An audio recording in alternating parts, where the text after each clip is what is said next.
My lawyer husband, Evan Henderson, has sued me for the 8th time over the custody of our pet dog. During the trial, Evan finally yields to me by texting me on the phone. You can name any condition you want as long as you agree to give the dog to Minnie. Evan used to be a fair and just person. After all, he stood by and watched my dad get framed and thrown into prison just to avoid any suspicion of favoritism. To think that he has gone ahead and fabricated up to 26 pieces of evidence just so he can help Minerva Henderson steal the custody of our pet dog. Not only has he fabricated the dog's birth certificate, but he's also forged the purchasing history of the dog. I refuse to let my dog go, which is why I've argued with him about this matter 7 times. But what stuns everyone is the fact that I choose not to make a statement. I'm not going to fight for custody anymore. After that, I send Evan a text. My only condition is that you reopen my dad's financial crime case for me. Evan heaves a sigh of relief from the plaintiff's podium. But what he doesn't know is that there's a divorce agreement included in the pile of custody transfer paperwork he signed earlier. Hand over the account's password to me. I'm going to terminate the account right now, Evan said to me in a commanding tone after catching up to me outside the court. He kept thinking that the reason I managed a pet-based account was so that I could earn more views. But what he couldn't see was that my shots were filled with his presence. I merely wanted to capture more of our happy moments together. I handed over my phone and watched as Evan tapped on the account deletion button without hesitation. Just like that, the account that had almost 1 million fans was terminated. If you were to keep this account around, those die-hard fans of yours would definitely cause trouble for Minnie. Prevention is better than cure, you know. After that, Evan dangled the forged evidence in front of my eyes before tossing it into a nearby trash can. His lips curled into a smug smile, as though he had just won a battle. Unfortunately, I was the loser in this battle. Minerva Henderson, who was holding Peachy's leash, ducked into Evan's arms at that moment. She looked so sweet, docile, and utterly lovable. Ev, I promise that this is the last time I shall act so willfully. Then, she blinked at me pleadingly. I really, really love Peachy with all my heart. Surely, you won't blame me, right, Serena? Why don't you forgive me then? Minerva tilted her head tauntingly at me afterward. Obviously, she didn't feel guilty in the slightest.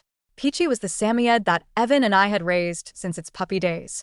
He was present throughout our 8-year relationship from when we were still acquaintances to when we got married.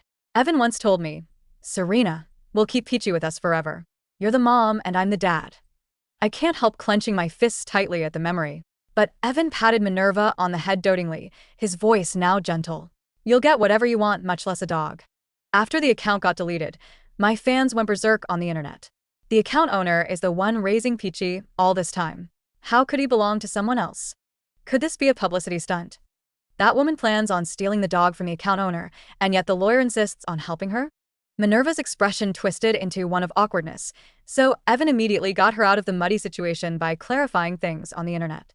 My wife lost her mother when she was young. Now her father is in prison. It's only normal for her to yearn for love, which is why she refuses to return my adoptive sister's dog to her.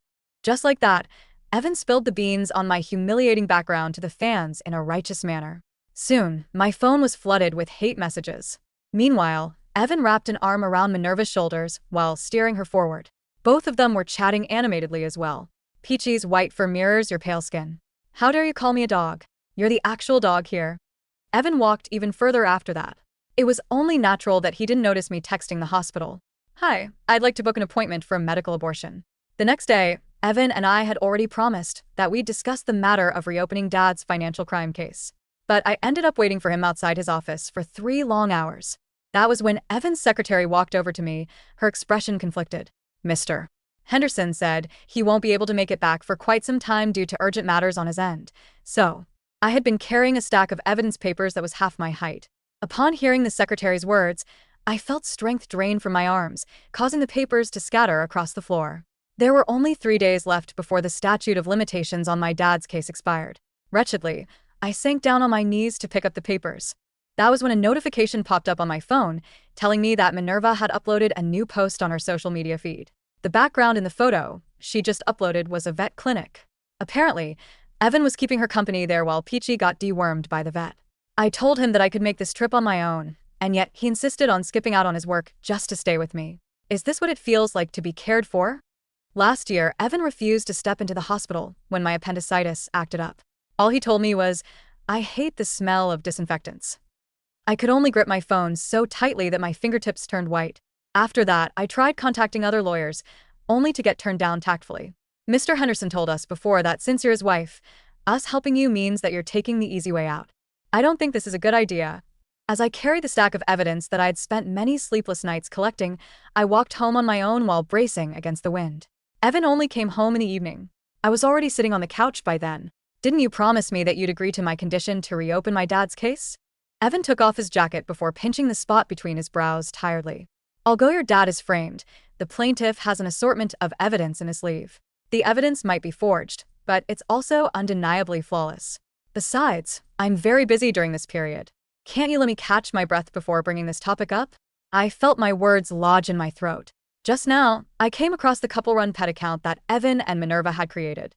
The latest video featured them taking Peachy to the lake, where they rode bicycles together. Then, they watched the sunset together before going home. The comment section was filled with nothing but praise. Look at how bright the guy's smile is.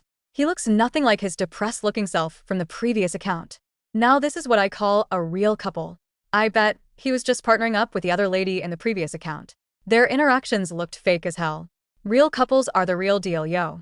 Thank goodness he already terminated his contract with the owner of the previous account. In any case, Evan didn't seem busy in the slightest. I carried the heavy stack of evidence papers and plopped them onto the table loudly. Doing my best to suppress the bitterness in my heart, I said, "You can deal with your matters in the next 2 days. Just make sure to show up at the court on the day after tomorrow." Evan rejected me immediately. The day after tomorrow is a no-go for me. It's Minnie's birthday that day. Before I could say anything, Evan added, "Tomorrow is a hell no for me too. I already promised Minnie that we'd shoot the next video together. In fact, I need to write the script in advance." I couldn't help but choke out. My dad can't wait this long. He has heart disease, you know. Evan just closed his eyes in exasperation. "Serena, don't blame me for being blunt with you. Honestly speaking, your dad's case is all about a financial dispute. A few years later, he'll be free from prison. There's absolutely no need for you to waste my time with his case." I raised my head to stare at Evan in shock. A short while later, I finally realized that he was the one telling me such cruel things. Before I could retort, Evan's phone started ringing abruptly. Right after he answered the call, his expression shifted dramatically. "What? Your gastritis is acting up again? Okay, I'll be right there." When Evan was about to leave, I quickly gripped him by the hem of his shirt. "I want to let you know that I'm—" The next thing I knew, Evan shoved me away violently. "You can tell me whatever it is tomorrow. Minnie is in so much pain right now that she can barely speak. She's in critical condition right now." Just like that, Evan walked away without looking back. Thanks to his shove, my belly crashed into a corner of the table. Warmth instantly seeped through my pants. It was a smear of bright red. "Evan." As soon as I started calling for help, I saw the door getting slammed right in front of my eyes. The next time I opened my eyes, I found out that I was lying in a hospital ward.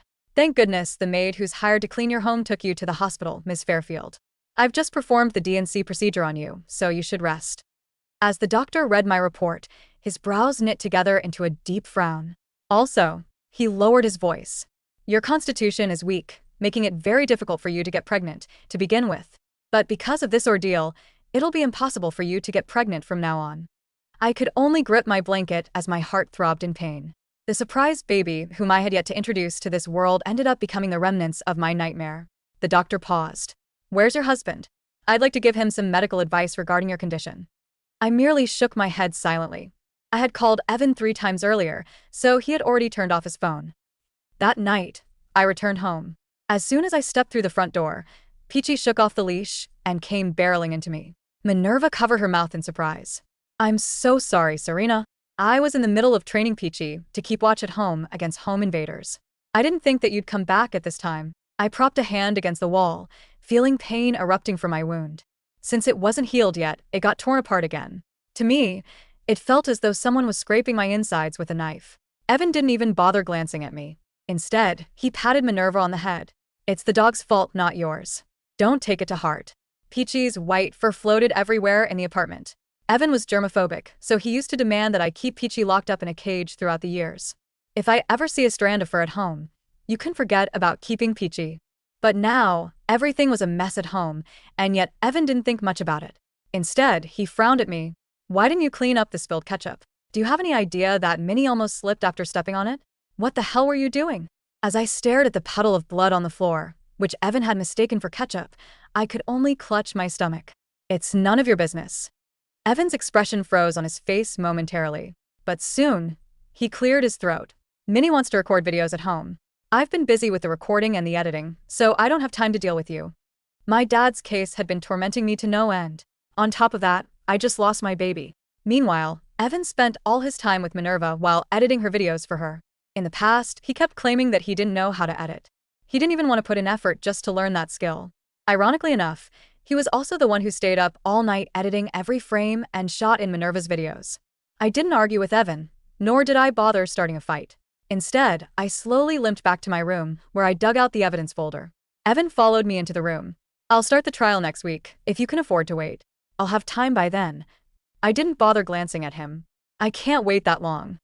There were only 2 days left.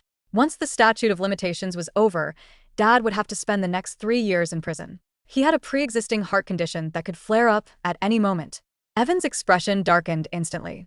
Can't you be more understanding? Minnie is still young, so I can't leave her alone. I'm her adoptive brother.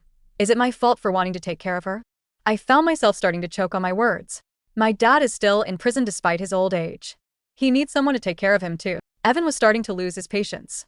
Honestly speaking, it's precisely due to his old age that he should be serving time in prison. In a way, he's not causing us any trouble at all. I was stunned, to say the least. Before Evan could apologize to me, I grabbed my stuff and left immediately. But Minerva moved to stand in my way. She stuck out 3 fingers and connected them, making a cheeky swear gesture. Serena, I swear that I will never disturb you two next week no matter how big my plight is. Even if Evan insists on keeping me company, I'll definitely turn him down. I let out a bitter chuckle at her words. There's no need for that. I refuse to believe that I can't seek out a lawyer who's not connected to you in this whole wide world, Evan Henderson. After that, I turned on my heel and left. Serena Fairfield, Evan called out to me loudly. Still, I never looked back. The moment I walked into an elevator, my cousin Barney Wiles, who worked in the prison, suddenly called me on the phone. Serena, the guy who framed your dad insisted on extending his prison sentence to 5 years. Because of that, your dad went into cardiac arrest earlier. When I reached the prison's entrance, I was trembling uncontrollably. In fact, I almost sank down to my knees right outside the prison. Barney hurriedly approached me. He's fine for now. A doctor's treating your dad, as we speak. But the thing is, he's in a bad spot mentally. If his sentence were to get extended by 5 years, I think he... Almost immediately, I felt my blood turning into ice in my veins. There wasn't time for me to contact other lawyers, so I had to swallow my pride and call Evan. My dad got framed by the same jerk again. You know everything about his case. Please defend my dad at court, okay? Please, I'm begging you. But Evan's voice was glacial. As soon as you run into problems, your first instinct is to ask someone for help. Didn't you mention that you could find lawyers other than me? And here I am, thinking that you've finally learned to stand on your own feet instead of relying on me. My fingers were trembling the whole time. This time, I was outright begging Evan. Just this once, okay? If you do that, I owe you one. Evan remained silent for a long moment. Finally, he gave me an audible response. I'm just throwing out what-ifs here, so don't call me heartless. But what if your dad really embezzled the company's funds back then? You have to be careful, Serena. Don't drag both of us into the mud because of him. After that, the phone call got disconnected. The recurring dial tone extinguished the last trace of hope I still clung to. I slumped onto the pavement helplessly. There, I kept dialing different numbers on my phone. I had tried calling all the law firms in the city, but I'm so sorry, Miss Fairfield. We don't know much about this case. It'll take us at least 1 week just to get acquainted with this case's details. We wouldn't be able to make it to the trial if the case were to be reopened right now. When I was on the brink of breaking down, I saw a text message from Evan popping up on my phone screen. Send me your coordinates. I'm coming over right now. Elation washed over me instantly. After sending my coordinates to Evan, I turned down all the other lawyers who had taken the initiative to reach out to me. At the same time, I kept praying deep down that Evan would be able to win the case for me later. But I ended up waiting for Evan for the next 3 hours. Yet, he never showed up. I called him twice during the period, only for him to reject my calls. Instead, a text message popped up on my screen. Minnie got hurt because Peachy bit her. I'm keeping her company while she receives a rabies injection, so I can't go to you right now. I heard my mind buzzing loudly. Next, I saw another message. I'll introduce a few lawyers to you. They are all pretty decent at their job. Why don't you reach out to them instead? A list of phone numbers was texted to me right after. Evan never texted me back since then. I could feel my blood starting to freeze in my veins. At that moment, I received more news from a staff member working at the prison. Mr. Fairfield's heart condition acted up all of a sudden. Unfortunately, the treatment administered to him didn't work, so he passed away in the infirmary. You have our condolences, Ms. Fairfield. In the infirmary, I saw Dad's wrinkled face being covered by a white sheet. His body lay on the bed stiffly. For a moment, I forgot how to breathe. The next thing I knew, I crashed down on my knees heavily. The sobs which were stifled in my throat escaped from my lips in a guttural fashion. After all, the only family member I had in this world left me. Some time later, I wiped away my tears and produced the divorce agreement which bore Evan's signature. Then, I signed the document quietly before blocking all of Evan's contact information. Third person's POV. When Evan finally returned to his office, he belatedly recalled that he still had Serena's dad's case to deal with. Bring me my father-in-law's case files.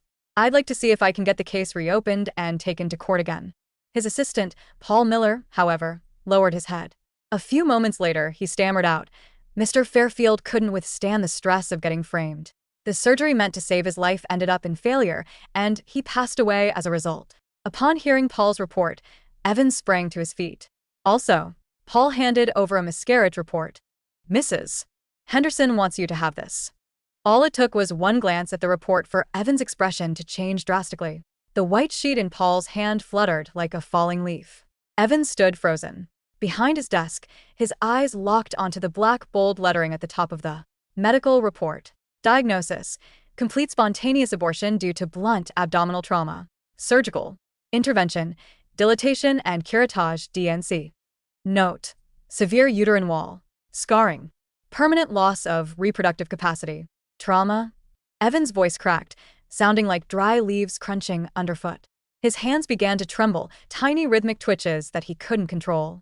What trauma? She fell? Paul Miller kept his head bowed, unable to meet his boss's eyes. The medical staff noted the intake time, Mr. Henderson. It was late Tuesday night. Just after you left the apartment. The residential cleaner found Mrs. Henderson bleeding on the living room floor next to the coffee table. Tuesday night. Evan's mind raced backward, tearing through memories like a frantic man flipping through pages of a burning book. He remembered the anger in her eyes, the way she had reached out, grabbing the hem of his shirt.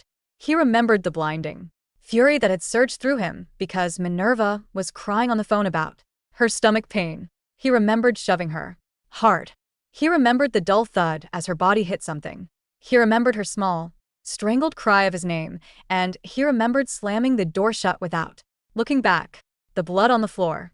The ketchup. Evan muttered, his face turning an unhealthy, ash-gray color. Yield a half of spilling ketchup. Mr. Henderson? Paul asked cautiously. Where is she? Evan slammed both hands onto his desk, knocking over a crystal. Panholet? Blue ink splashed across a stack of briefs, but he didn't care. Where is Serena? Call her right now. Get her on the line. I've tried, sir, Paul said softly. Her phone is completely disconnected. I even reached out to her father's funeral arrangements officer at the state morgue. She paid for a private cremation this morning. No service. No attendees.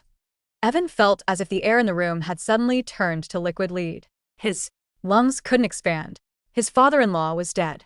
His unborn child was dead. His wife had disappeared into thin air, leaving behind nothing but a piece of paper recording the death of her womb. At that exact moment, the heavy double doors of his executive office chimed. Minerva strolled in, wearing an off-the-shoulder cream sweater and white designer trousers. She held Peachy's leash in one hand and a cup of iced latte in the other. Ed. Minerva squeaked playfully, dropping Peachy's leash. The Sammy had bounded across the carpet, its tail wagging, completely oblivious to the suffocation. Hanging in the air. Look at what I bought for Peachy. A diamond-crusted collar. He looks like an absolute prince. Get out, Paul. Evan rasped, his eyes fixed on Minerva. Paul didn't hesitate. He bowed slightly and hurried out, pulling the door shut. Minerva paused, picking up on the deadly silence in the room. She pouted, walking over to Evan's desk and leaning against the polished wood. What's wrong, Ev? Why do you look like you've seen a ghost? Are you still worried about Serena? I told you, she's just throwing another temper tantrum. She'll come crawling back once her father's funeral is over. Evan slowly raised his head. For the first time in 8 years, he looked at Minerva not as the sweet, fragile girl he had adopted into his heart, but as a person. Did you know? Evan's voice was dangerously quiet. Minerva blinked, her innocent facade faltering for a fraction of a second. No, what?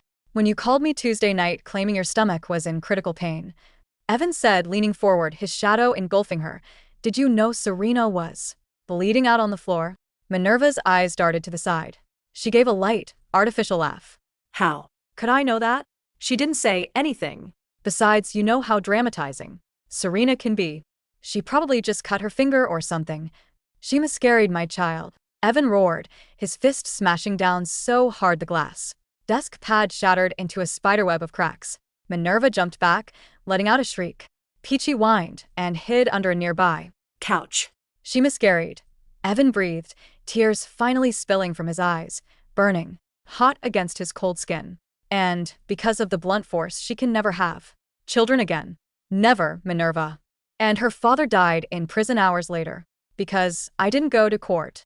Minerva's expression shifted rapidly, from shock to momentary panic and finally, settling into an unsettlingly flat, indifferent calm. She pulled a tissue from her designer bag and wiped her fingers. Well, Minerva murmured softly, it's not like you really wanted a baby with her anyway, right? You always said you wanted to focus on your career. And as for her dad, he was an old convict. It's better this way, Ev. Now she doesn't have any burdens tying her down. She can finally stop bothering us. Evan stared at her.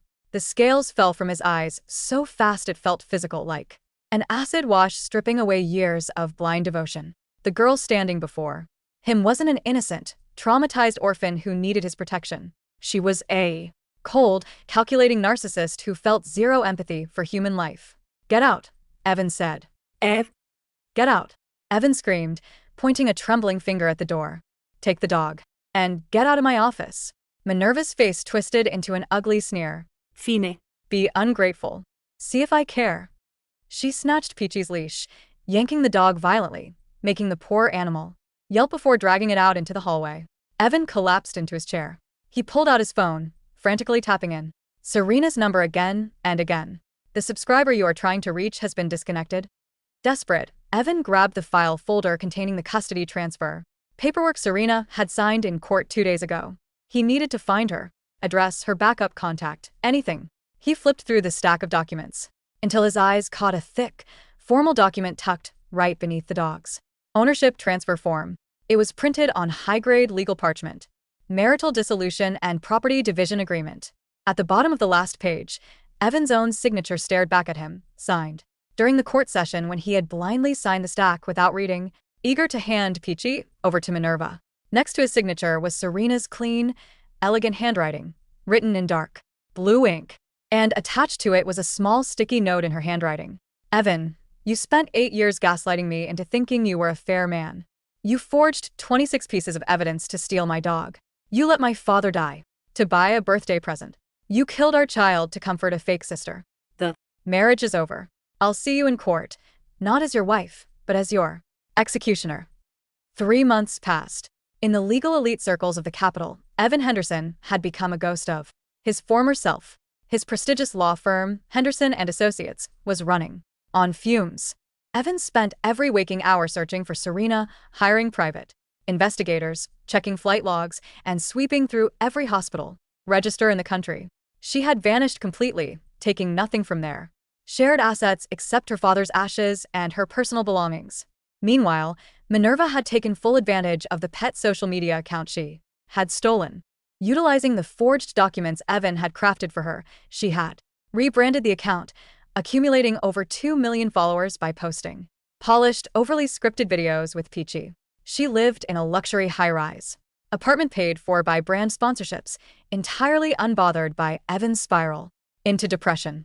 On a rainy Thursday afternoon, the State Judicial Council issued an emergency summons to Evan.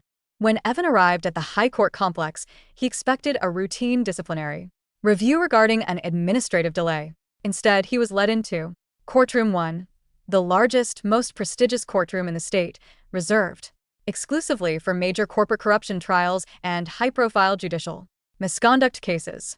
The gallery was packed with journalists, legal scholars, and representatives from the state prosecutor's office. At the prosecutor's table sat a man in a tailor-made charcoal suit, Marcus Vance, the most feared white-collar defense attorney in the nation, known for dismantling corrupt empires. Beside Marcus Vance sat a woman. Evan's heart stopped. She wore an immaculate ivory suit, her long black hair tied into a crisp, professional low ponytail. Her face was sharper than before, her cheekbones defined, and her eyes, once filled with gentle warmth and endless patience, were now as cold and sharp as polished obsidian. Serena. Serena? Evan muttered, stepping forward instinctively. Serena, you're back. I've been looking for you everywhere. Control yourself, Mr. Henderson, the presiding judge warned, slamming the gavel down with a sharp thwack. Take your place at the defense podium. Evan stumbled to the defense side, his mind spinning. Defense? What defense? This special judicial hearing is now in session, the judge announced, his voice echoing in the cavernous room. Case file 409B, the state versus Minerva Henderson, Evan Henderson, and the board of directors of Apex Financial Group. Charges include aggravated evidence fabrication, judicial corruption, conspiracy to frame an innocent citizen, and involuntary manslaughter. Evan felt the floor beneath him pitch. What? Your Honor, there must be a mistake. I am a senior licensed attorney. You were a senior licensed attorney, Mr. Henderson, Marcus Vance spoke up, standing up smoothly. He adjusted his silver cufflinks, his voice reverberating through the courtroom speakers. As of 8 o'clock this morning, the State Bar Association has suspended your license indefinitely pending the outcome of these criminal proceedings. Marcus turned to the gallery, gesturing toward Serena. 3 months ago, my client, Mrs. Serena Fairfield, presented this office with En exhaustive, ironclade dossier. a dossier containing original bank ledgers, decrypted server logs, and forensic audit reports detailing a 9-year criminal scheme. Marcus pulled up a document on the courtroom's massive projection screens. 4 years ago, Mr. Arthur Fairfield, Serena's father, was convicted of embezzling $40 million from Apex Financial Group. The primary witness, who presented the crucial accounting evidence against Mr. Fairfield, was an offshore shell company accountant named Minerva Henderson. Evan's eyes widened in sheer horror. He slowly turned his head to look at Minerva, who had been brought into the courtroom by 2 bailiffs, handcuffed and looking wildly panicked. No, Evan whispered. Minnie. Minnie was just an adopted orphan. Adopted? Marcus Vance let out a cold, mocking laugh.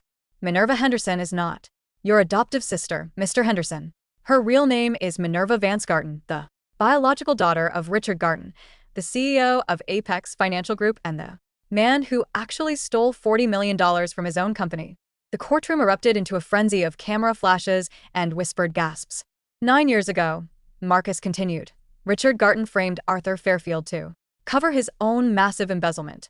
To ensure that Arthur Fairfield would never be able to clear his name, Garton planted his daughter, Minerva, near Evan Henderson, a rising legal prodigy. Minerva's task was simple: manipulate Evan, keep him close, make him fall under her sway, and ensure that any attempt by Serena or her father to seek legal appeal would be systematically sabotaged from the inside. Evan felt a violent nausea surging up his throat. He clutched the wooden podium, his knuckles turning chalk white. He looked at Minerva. She wasn't crying now. Her face was twisted in a snarl, her eyes darting around the courtroom like a cornered rat. You, Evan choked out, his voice trembling violently. You use me? You stupid, blind fool. Minerva spat from the dock, no longer bothering to hide her true voice. Her tone was sharp, dripping with venomous disdain. Did you really think I like hanging around you? You smelled like old law books and boring devotion. You were so easy to manipulate. All I had to do was squeeze out a few tears, act fragile, and you'd throw your own wife under the bus.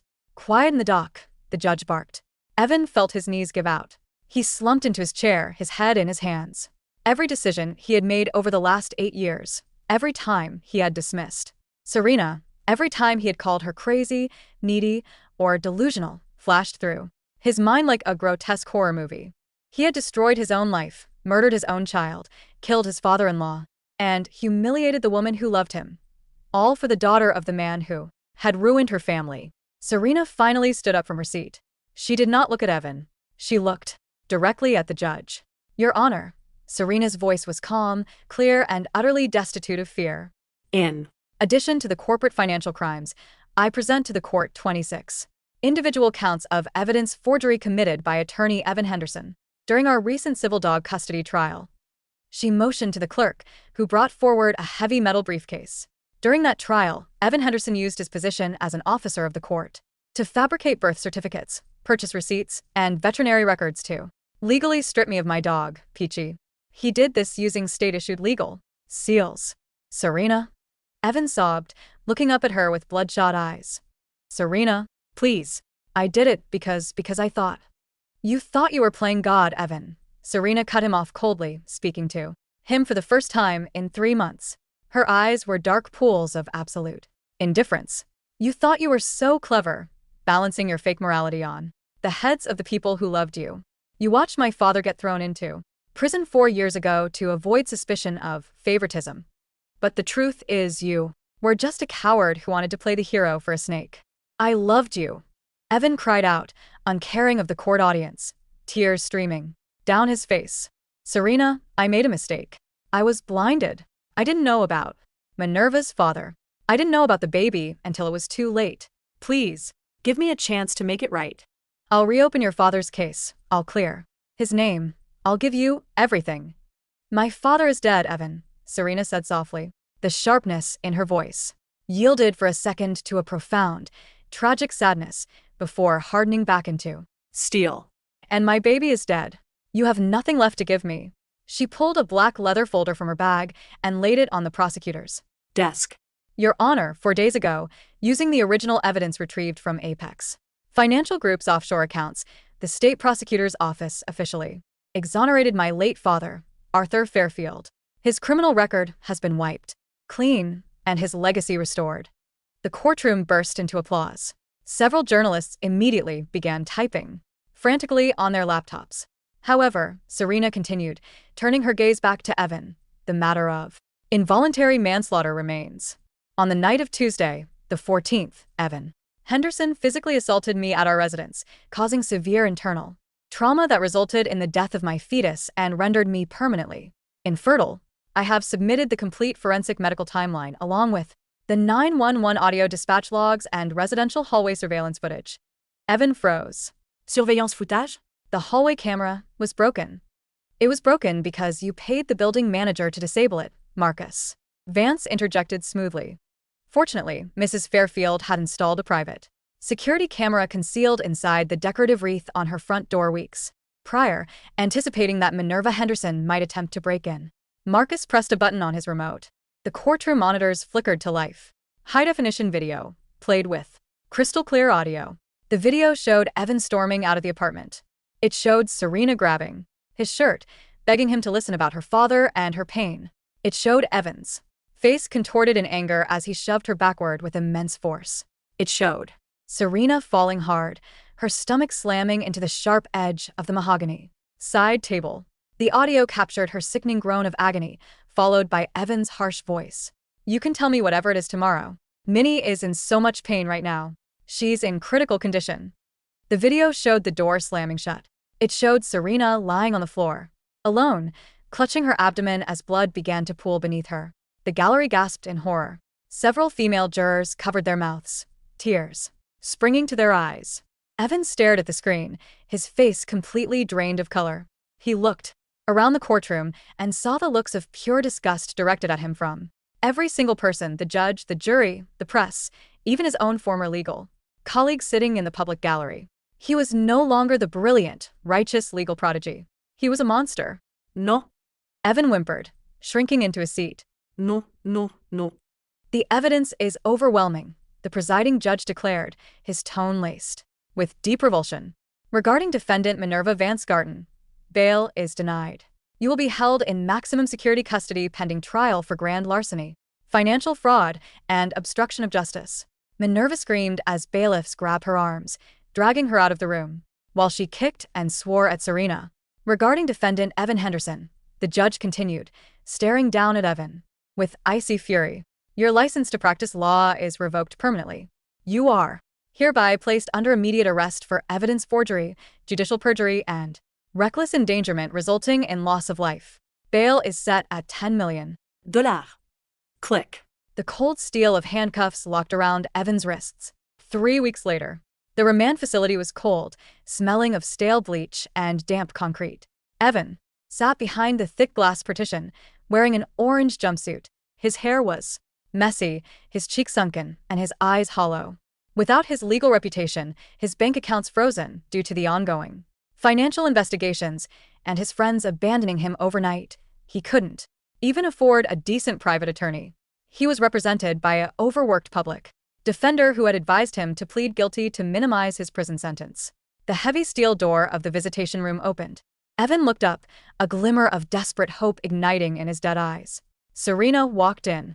She was dressed in a simple navy coat, looking radiant, healthy, and composed. She sat down on the stool across from him and picked up the telephone handset.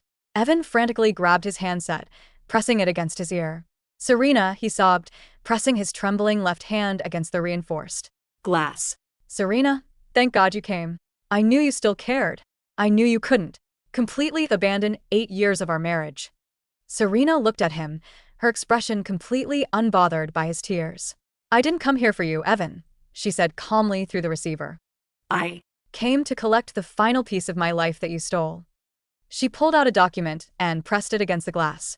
It was the original pet registration document for Peachy, along with a court order signed by the chief magistrate invalidating the custody transfer due to proven evidence. forgery. Peachy is back home with me, Serena said. He's doing well. The vet removed the heavy diamond collar Minerva forced him to wear.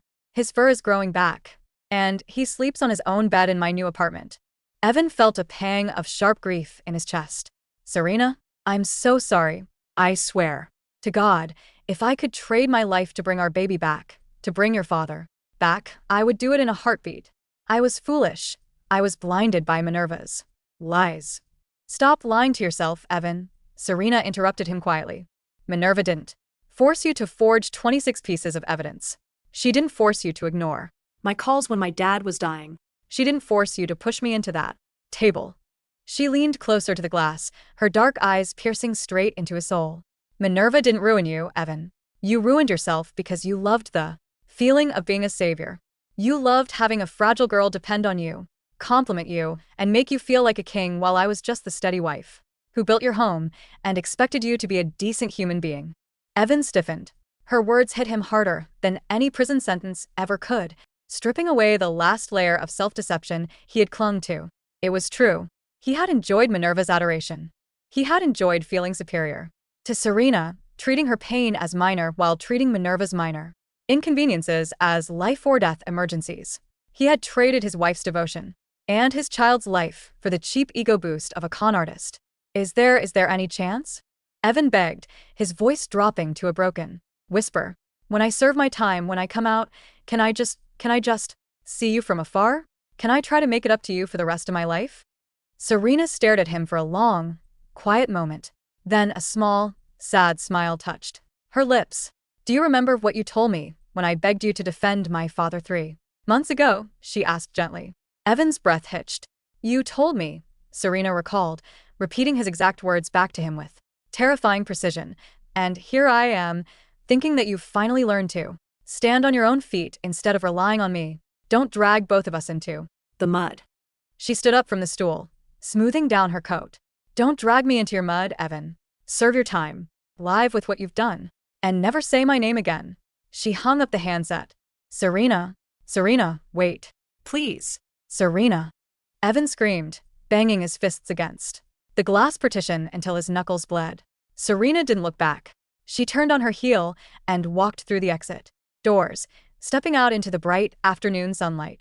6 months later, the final criminal trial of State versus Garton, Vance Garton, and Henderson concluded with overwhelming swiftness. Richard Garton, the mastermind behind the apex financial corruption, was sentenced to 25 years in state penitentiary without the possibility of parole. Minerva Vance Garton was convicted of grand fraud, conspiracy, and obstruction of justice, receiving a 14-year sentence in a maximum security women's correctional facility. Her online pet accounts were seized by court order, and all advertising revenues she had generated were transferred to Serena as civil restitution. Evan Henderson was convicted of aggravated evidence fabrication, professional perjury, and involuntary manslaughter. The judge showed no leniency, sentencing him to 12 years in state prison. On the day Evan was transferred to the state penitentiary, his public defender brought him a final package. Inside was a single USB drive and a copy of a newly published book. The book's title was Unframed: The Life and Integrity of Arthur Fairfield, written by Serena Fairfield. It had already topped the national bestseller lists, telling the story of her father's heroic resilience, the exposure of corporate corruption, and the triumph of truth over deception. On the dedication page, it read, "To my father, Arthur Fairfield, your name is clean again. And to my lost little angel, you will live forever in my heart." Evan plugged the USB drive into the prison library computer. A single video file played. It was a video posted on Serena's newly restored pet channel, the channel that had reached 3 million subscribers. In the video, the sun was setting over a beautiful green meadow near the ocean. Peachy was running freely across the grass, his fluffy white fur glistening under the golden light, barking happily as he chased a red ball. Serena stood in the center of the meadow, wearing a cozy yellow sweater. She threw the ball, her face lit up by a bright, genuine, radiantly beautiful smile, a smile Evan hadn't seen in 8 long years. Beside her stood Marcus Vance, holding a camera, laughing gently as Peachy ran back and leaped into Serena's arms. The video ended with a simple text overlay. Some chapters must end in tears so that the rest of the book can be written in light. Thank you for walking this path with us. Evan sat in the dimly lit library corner, watching the video loop over and over again. He watched his former wife living a life full of peace, joy, and truth. A life that no longer had any room for him, his lies, or his regrets. He put his head down on the cold metal desk, weeping silently in the dark as the screen played the sound of Peachy's joyful barks, trailing off into the quiet horizon.